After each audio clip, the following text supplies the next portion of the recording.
காலை வணக்கம். இப்ப நாம பார்க்க போற பாடம் என்ன அப்படின்னு பார்த்தீங்கன்னா, துணை பாடத்தில் ஒன்றான கப்பலோட்டிய தமிழர். அதாவது செக்கிழுத்த செம்மல் வ.உ. சிதம்பரனார் நம்மளுடைய விடுதலைக்காகவும், நம்முடைய போராட்டத்தை நம்ம விடுதலை உணர்வை தூண்டுவதற்காகவும் என்னென்ன விஷயங்களை எல்லாம் செய்தார். அதுக்கப்புறம் விடுதலைக்காக போராடி அவர் என்னென்ன இன்னல்களையும் துன்பங்களையும் அடைந்தார் அப்படிங்கிறத தான் இப்ப நம்ம வீடியோ மூலமாக காண போகிறோம். வாங்க பார்க்கலாம்.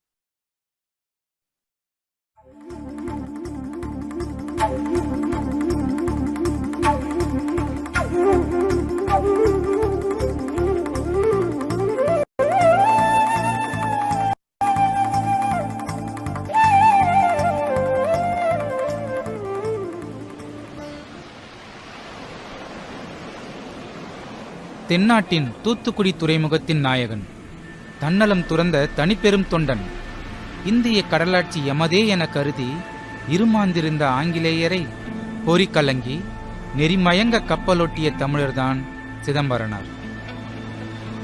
கப்பலோட்டிய தமிழன் என்றழைக்கப்படும் வ.உ. சிதம்பரனார் அவர்கள் செப்டம்பர் 5, 1872 ஆண்டு ஒட்டப்பிடாரம் என்னும் ஊரில் பிறந்தார். உலகம் அறிந்த இந்தியனின் துறைமுகங்களில் ஆங்கிலேயர்களின் கொடி பறக்க வாணிகம் நடைபெற்றுக் கொண்டிருந்தது. இதனைக் கண்டு வ.உ.சி. அவர்கள் மனவேதனை அடைந்தார். வசையொழிய வாழ்வாரே வாழ்வார் எனும் வள்ளுவனின் வரிகளை மனதில் கொண்டு ஆங்கிலேயருக்கு எதிராக கப்பல் வாங்கி கடலில் விட்டார். அப்போது தொடங்கப்பட்ட சுதேச கப்பல் கம்பெனியின் செயலாளராக பணியமர்ந்து சுதேச வாணிகம் சிறக்க பாடுபட்டார். முதலில் சுதேச கப்பல் தூத்துக்குடி துறைமுகத்திலிருந்து கொழும்பு துறைமுகம் வரை விடப்பட்டது. சுதேச கப்பல் வாணிகம் உயர்ந்தது, வெள்ளையர்களின் வாணிகம் தளர்ந்தது. இதனைக் கண்ட ஆங்கிலேய அரசு சுதேச கப்பல் கம்பெனியிலிருந்து வ.உ.சி. அவர்களை விலகிக் கொள்ள பல சூழ்ச்சிகளை செய்தது. ஒருமுறை ஆங்கிலேய அதிகாரி ஒருவர் பல ஆயிரம் ரூபாய் கையடக்கம் தருவதாக மறைமுகமாக கூறினார். ஆனாலும் தன் நிலையிலிருந்து மாறாது காணப்பட்டார் வ.உ.சி. அவர்கள். உங்கள் கப்பல் நிறுவனத்திலிருந்து விலகினால் 2 லட்சம் தருகிறோம். அச்சமயம்தான் சுதந்திர தாகம் எங்கும் பரவிற்று.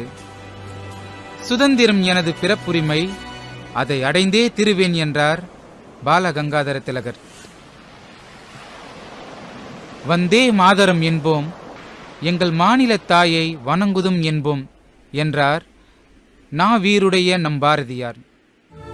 வந்தே மாதரம் என்போம், எங்கள் மாநில தாயை வணங்குதும் என்போம்.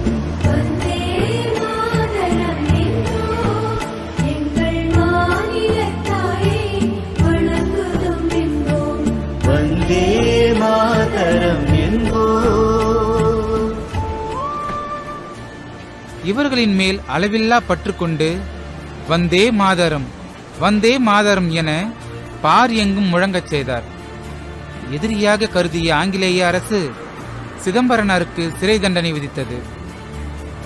6 ஆண்டுகள் கோவை சிறையிலும் பின்னர் கண்ணனூர் சிறையிலும் கொடும் பணி செய்தார். தன் கைத்தோல் உரிய கடுமையாய் செக்கிழுத்தார்.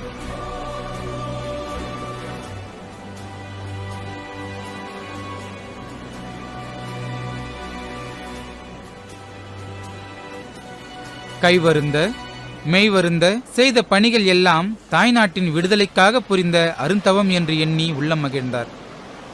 சிதம்பரனார் அவர்களுக்கு சிறை தண்டனை வழங்கிய அப்போதைய நீதிபதி பின்ஹே அவர்கள் சிதம்பரனாரின் பிரசங்கத்தையும் பாரதியாரின் பாட்டையும் கேட்டால் செத்த பிணம் உயிர் பெற்று எழும், புரட்சி ஓங்கும், அடிமைப்பட்ட நாடு 5 நிமிடங்களில் விடுதலை பெறும் என்றார்.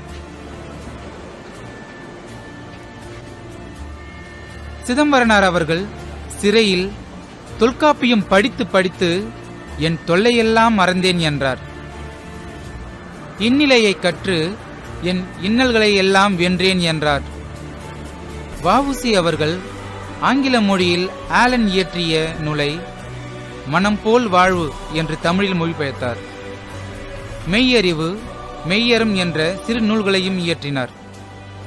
தன் வாழ்நாளை எல்லாம் தமிழுக்காகவும் நாட்டு மக்களுக்காகவும் அர்ப்பணித்த வந்தே மாதர வேந்தன் வஉசி அவர்களின் வாழ்வு சுதந்திர இந்தியாவுக்கு ஒரு மணிமகுடம்.